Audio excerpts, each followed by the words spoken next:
एक ऐसा वक्त था जब ईरान अमेरिका को अपना स्वाभाविक सहयोगी मानता था, जो उसकी स्वतंत्रता की रक्षा करता था। अब अमेरिका इजराइल के साथ मिलकर ईरान पर बमबारी कर चुका है, उसके सर्वोच्च नेता को मार चुका है और उसकी इस्लामिक शासन व्यवस्था को गिराने का प्रयास कर रहा है। दोनों पक्ष यहाँ तक पहुंचे कैसे? आइए इस संबंध में एक संक्षिप्त इतिहास को देखने का हम लोग प्रयास करते हैं। सबसे पहले अमेरिका और ईरान के बीच में 20वीं शताब्दी के शुरुआती दौर में हम भावात्मक संबंधों को समझते हैं। देखिए, 20वीं शताब्दी की शुरुआत में जिसे हम ईरान कहते हैं, उस वक्त इसे फारस कहा जाता था और जिस पर काजार वंश का शासन था। फारस 20वीं शताब्दी की शुरुआत में इसे फारस कहते थे और यहाँ पर काजार वंश का आपका शासन हुआ करता था। अब जरा ध्यान से समझने का प्रयास कीजिए। काजार वंश का शासन था जहां पर ब्रिटिश और रूसी जो शक्तिशाली साम्राज्यवादी ताकतें थी, उन्होंने इनके ऊपर कब्जा करने का प्रयास किया था। 20वीं शताब्दी की शुरुआत में ईरान, जिसे उस समय फारस कहा जाता था और जिस पर काजार वंश का शासन था, ब्रिटिश और रूसी साम्राज्य जैसे शक्तिशाली ताकतों के खिलाफ अपनी संप्रभुता की रक्षा करने के लिए उसमें संघर्ष कर रहा था। अमेरिका का पश्चिम एशिया में कोई औपनिवेशिक इतिहास नहीं है, ये हम सब जानते हैं, और वह आत्मनिर्णय के इतिहास के प्रति अपनी प्रतिबद्धता को व्यक्त करता था। इसलिए ईरान ने वाशिंगटन को एक स्वाभाविक सहयोगी के रूप में देखा, जो बिना किसी क्षेत्रीय मांग के तकनीकी विशेषज्ञता प्रदान करने के लिए तैयार था ईरान को। यही वो टाइम था जब प्रिंसटन विश्वविद्यालय के एक युवा शिक्षक थे, हार्वर्ड वास्कलिफ, इन्हें ईरान लाया गया था, या यूं कहिए ईरान आए थे, ताकि यहाँ पर चल रहे लोकतंत्र और संवैधानिक क्रांति के लिए जो आंदोलन चल रहा था उसमें ये शामिल हो सके। बार्सक्लिफ की मृत्यु जो है साल 1909 में होती है। बार्सक्लिफ की मृत्यु साल 1909 में होती है। ईरानियों को अमेरिका से इस वक्त इतना प्रेम था कि इन्होंने इसे फारस का लफायेत कहा था। फारस का लफायेत, ऐसी उपाधि मिल ली, फारस का लफायेत। अब ये ऐसी उपाधि पाने वाला मेरे ख्याल से पहला विदेशी था जिसे इतनी बड़ी उपाधि के साथ सम्मानित किया गया था। बार्सक्लिफ की मृत्यु हो गई और इसे ईरानियों के द्वारा फारस का लफायेत कह के सम्मानित किया गया। साल 1911 में ईरान ने देश के वित्तीय सिस्टम को आधुनिक बनाने के लिए एक अमेरिकी वकील, जिनका नाम था मॉर्गन सस्टर, इनको अपना ट्रेजरर बना करके, यानी कोषाध्यक्ष जनरल बना करके नियुक्त किया। सस्टर का काम था कि ईरान की जो आर्थिक प्रणाली है उसको सुधारना और खास करके खजाने को संभालना। लेकिन 9 महीने के भीतर ही रूस और ब्रिटेन के दबाव के कारण ईरानी हुकूमत ने उन्हें हटा दिया। अब इस अनुभव के बाद सस्टर ने द स्ट्रैंगलिंग ऑफ पर्शिया करके एक किताब लिखा था।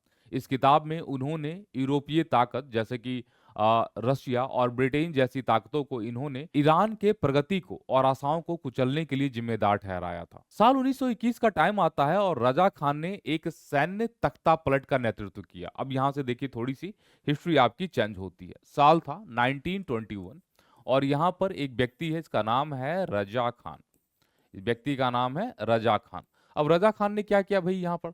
तो रजा खान ने यहाँ एक सैन्य पलट किया, सैन्य तख्ता पलट का नेतृत्व किया, जिसके बाद उसने तेहरान पर कब्जा कर लिया। स्टार्टिंग के टाइम पर ये वॉर मिनिस्टर यानी युद्ध मंत्री और बाद में फिर प्रधानमंत्री बनते हैं।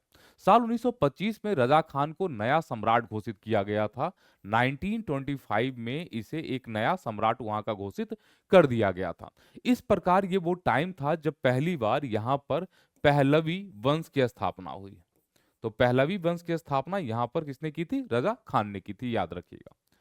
रजा खान चाहते थे कि ईरान का शासन वैसे ही चले जैसे तुर्की में मुस्तफा कमाल अतातुर्क का चलता था। उनसे प्रेरित होकर के रजा ने यहाँ पर आधुनिकरण यानी मॉडर्नाइजेशन और धर्मनिरपेक्षता के एक उग्र नीति की शुरुआत की।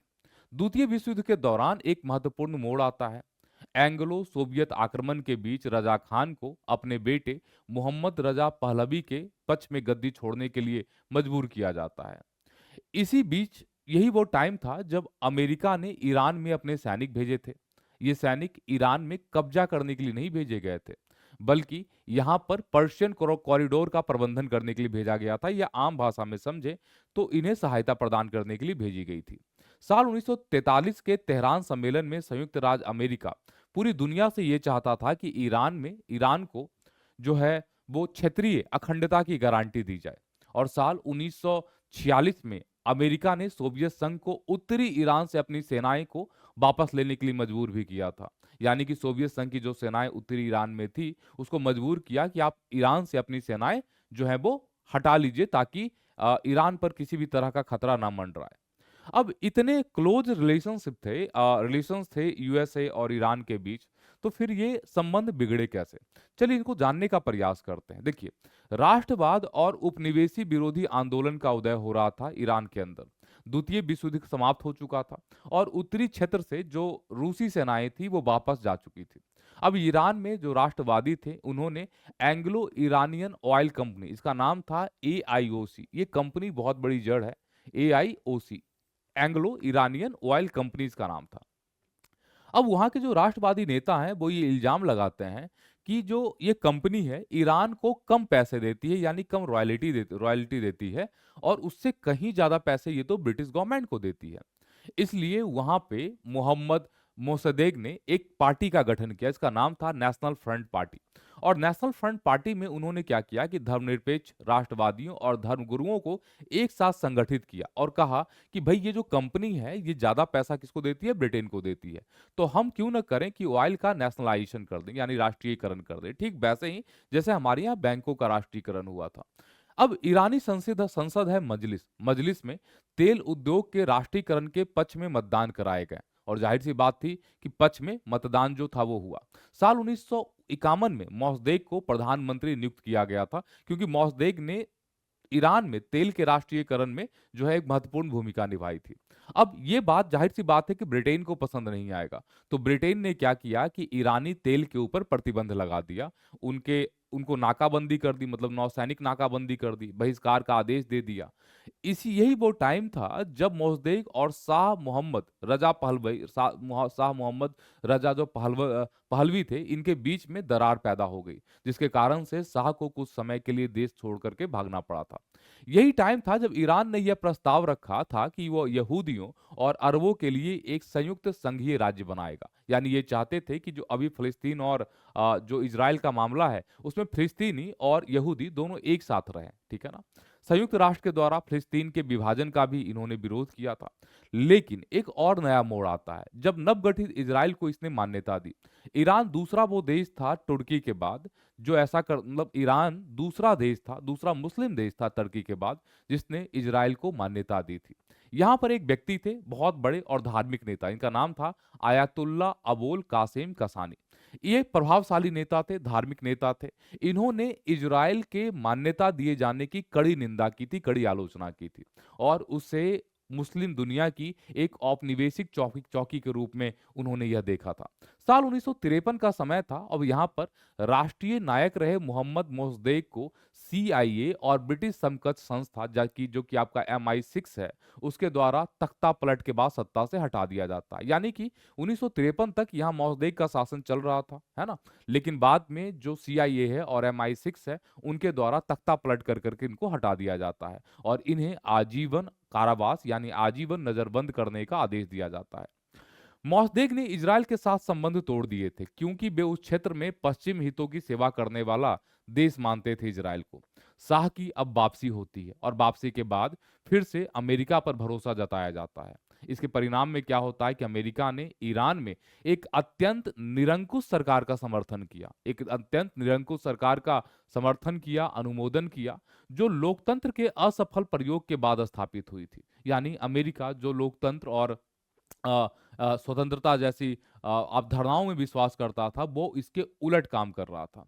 अब इस घटनाओं के कारण से ईरान के लोगों की नज़र में जो अमेरिका है वो दुश्मन बन जाता है, और 1979 में इस्लामी क्रांति की आग जो है धीरे धीरे जोर पकड़ चुकी थी, उबाल मार रहा था। आपको पता है 1979 में शाह पहलवी के द्वारा अमेरिकी प्रशासन और पश्चिमी सरकारों के साथ घनिष्ठ संबंधों को अपनाना, जिसे उन्होंने तेल, खुफिया और सैन्य परियोजनाओं के सहयोग का स्वर्ण युग कहा था, कई लोगों को यह पसंद नहीं आया, खासकर वैसे लोग जो धार्मिक वर्ग से आते थे या धार्मिक कट्टरपंथी थे। कई ईरानियों ने शाह को पश्चिमी का कठपुतली तक बता दिया था, कठपुतली शासन तक बता दिया था। इसी समय उनकी एक गुप्त पुलिस हुआ करती थी जिसे सवाक कहते थे, है ना? सवाक की जो कार्रवाई थी, उसने भी जनता के गुस्से को ईरान में काफ़ी बढ़ा दिया था। यानी कि जो भी शाह की निंदा करता था, सवाक जो था उसके खिलाफ कार्रवाई करता था। ठीक है ना? जो अभी हाल-फिलहाल में आपका चल रहा था, खामेनी के दौरान भी ऐसा चल रहा था, जैसे कि आपने एंटी हिजाब मूवमेंट वगैरह देखा था इस टाइम पर, बिल्कुल वैसा ही समय सेम टाइम तो था, शाह के टाइम पे भी था। 1975 में शाह ने सभी राजनीतिक दल को भंग कर दिया और एक ही पार्टी थी, इसका नाम था रस्ता खींच पार्टी, है ना? उसमें सबको विलय कर दिया, जिससे जो आम जनता की राय थी ना, वो और ज्यादा शाह को लेकर के खराब हो गई। यह समझने के लिए कि अमेरिका इस शासक को कैसे देखता है, 1977 के वर्ष के पूर्व संध्या पर अमेरिकी राष्ट्रपति थे जिमी कार्टर, उनके द्वारा शाह पहलवी के सम्मान में एक भाषण दिया गया था। इस भाषण में जिमी कार्टर ने कहा था कि ईरान शाह के नेतृत्व के कारण दुनिया का सबसे अशांत क्षेत्रों में एक अस्थिरता वाला द्वीप है और यह आपकी महिमा है। ये किसको कह रहे हैं?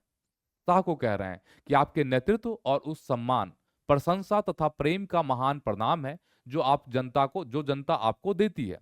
अब यहाँ पे अस्थिरता का द्वीप कहा गया था जिमी कार्टर के द्वारा शाह के रिजाइन में, लेकिन प्रॉब्लम ये था कि अस्थिरता का ये जो द्वीप है, बहुत लंबे समय तक अस्थिर रहने वाला नहीं था। टाइम था 1978 का, जब देश राजनीतिक दमन और आर्थिक असंतोष का लगातार सामना कर रहा था। ठीक यही वो टाइम था 1978 का, जो अभी 2026 में चल रहा है। शाह पर लगातार सुधारों का दबाव बढ़ रहा था। 1978 तक देशव्यापी आम हड़ताल, महत्वपूर्ण तेल उद्योग के काम बंद हो गए थे। यानी कि जो वित्तीय स्थिति थी ईरान की, वो बहुत ज्यादा कमजोर हो गई थी। और 1979 वो टाइम आता है जब शाह देश छोड़ करके भाग जाता है और यहीं से अमेरिका और ईरान संबंध एक रणनीतिक गठबंधन से एक गहरी शत्रुता में बदल जाती है। इसके बाद कई घटनाएं होती हैं जो इन दो देशों के बीचों के संबंध को बिगाड़ देती है। जैसे 1979 में अमेरिकी दूतावास को 444 दिनों के लिए बंधक बना लिया गया था। अमेरिकी समर्थित जो इराक और ईरान जो युद्ध चल रहा था आपका, ये 8 साल लंबा युद्ध आपका चला था, जिसमें दोनों पक्षों के जो है लाखों लोग मारे गए थे। और इस ये वो टाइम था जब अमेरिका के द्वारा ईरानी तेल प्लेटफॉर्म पर हमले किए गए थे। ये एक और गहरा संकट आया जब एक जो ईरानियन विमान थी, नाम था फ्लाइट 655, उसको अमेरिका के द्वारा मार के गिराया गया था। और ये वो वही टाइम था जब अमेरिका ने रक्षा, ऊर्जा, पेट्रोलियम, बैंकिंग, वित्त हो गया, धातु हो गई, खनन तथा व्यापार सहित ईरान के कई क्षेत्रों पर प्रतिबंध लगा दिए थे। इन सभी कदमों से ईरान की जो अर्थव्यवस्था थी उस पर बहुत गंभीर दबाव डाला गया था। खुले बाजार में अगर जो हम वर्तमान की बात करें तो $1 की कीमत अभी 16,64,000 ईरानी रियाल है। आप समझ सकते हैं कि उनकी जो करेंसी है वो कहाँ नीचे चली गई है। अब सवाल ये पैदा होता है कि भाई अमेरिका और ईरान के बीच में जो थी वो संबंध खराब हो चुके थे, तो फिर इजराइल यहाँ से कहाँ से आया? देखिए, अमेरिका और इजराइल के खिलाफ बहुत सारी बयानबाजी की गई थी धार्मिक कट्टर नेताओं के द्वारा ईरान में। अमेरिका और इजराइल के खिलाफ ईरान की जो बयानबाजी थी, बयानबाजी की जो जड़ें आप कह सकते हैं, वो 1979 की इस्लामिक क्रांति में थी। ईरान के जो कट्टरपंथी नेता थे, उन्होंने दोनों देशों के भू राजनीतिक प्रतिद्वंद्विता ही नहीं, बल्कि इस्लाम में वैचारिक और नैतिक अंतिम दुश्मन के रूप में देखते थे। मतलब यहाँ के जो धार्मिक कट्टर थे, वो जानते थे कि भाई जो इजराइल है या अमेरिका है, ये हमारा नैतिक दुश्मन है। धार्मिक नेतृत्व करने वाला अमेरिका, धार्मिक नेतृत्व वाला जो शासन है ईरान का, वो अमेरिका को शैतान कहता था और इजराइल के जायोनी शासन के विनाश की बात करता था कि भाई जो जॉर्स्टियन है, इनको मतलब जो जायोनी शासन है, इनको इनका खत्म कर दिया जाए। ईरान अपने कई प्रॉक्सी संगठन जैसे कि हमास फिलिस्तीन में, हिजबुल्लाह लेबनान में, हूती यमन में, इसके माध्यम से अमेरिका और इजराइल और पश्चिमी देशों को, खास करके पश्चिमी देशों को जो है वो परेशान करने का काम कर रहा था। तो वर्तमान संघर्ष में अगर तो देखें तो ईरान ने उन खाड़ी देशों को भी निशाना बनाया है जहां पर अमेरिका हवाई अड्डे मौजूद है। आयतुल्ला अली खामेनी की हत्या से ईरान के कट्टरपंथी के बीच जो अमेरिकी विरोधी और इजराइल विरोधी जो भावनाएं हैं, उसको और ज्यादा भड़कने की संभावना आपकी बढ़ जाती है। तो आज का सेशन कैसा लगा आपको, ये हमें जरूर अपने कमेंट बॉक्स में बताइएगा, या आगे किसी और टॉपिक के ऊपर आप चाहते हैं कि मैं वीडियो बनाऊं तो वो भी कमेंट सेक्शन में हमें जरूर बताइएगा। आप सबका बने रहने के लिए बहुत बहुत धन्यवाद।